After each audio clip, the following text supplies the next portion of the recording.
জনাব নুরুল মজিদ মাহমুদ হুমায়ুন, সাবেক সংসদ সদস্য নরসিংদী ৪ ও সাবেক শিল্পমন্ত্রী, সংসদ সদস্য এবং মন্ত্রী হিসাবে দায়িত্ব পালনকালে ক্ষমতার অপব্যবহারপূর্বক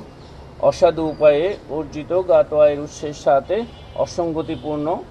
7,94,00,000 টাকারও বেশি মূল্যের সম্পদের মালিকানা অর্জনপূর্বক বুক দখলে রেখে এবং নিজ নামে ও প্রতিষ্ঠানের নামে পরিচালিত 13টি ব্যাংক হিসাবে 102 কোটি টাকারও বেশি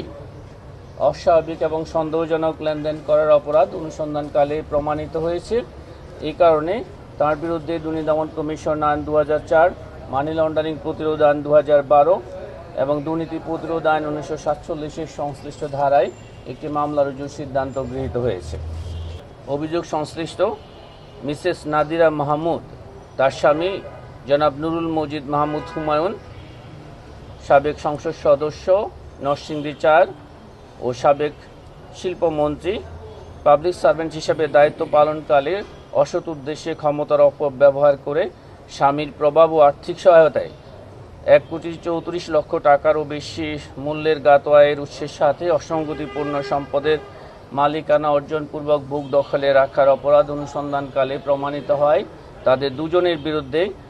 দুর্নীতি দমন কমিশন আইন 2004, দুর্নীতি প্রতিরোধ আইন 1947 এবং দণ্ডবিধির সংশ্লিষ্ট ধারায় আরও একটি মামলা রুজুর সিদ্ধান্ত গৃহীত হয়েছে। পরস্পর যোগসাজশে অসৎ উদ্দেশ্যে ক্ষমতার অপব্যবহারের মাধ্যমে সুপ্রভ মিলাঞ্জ স্পিনিং লিমিটেড নামীয় প্রতিষ্ঠানের উদ্যোক্তাদের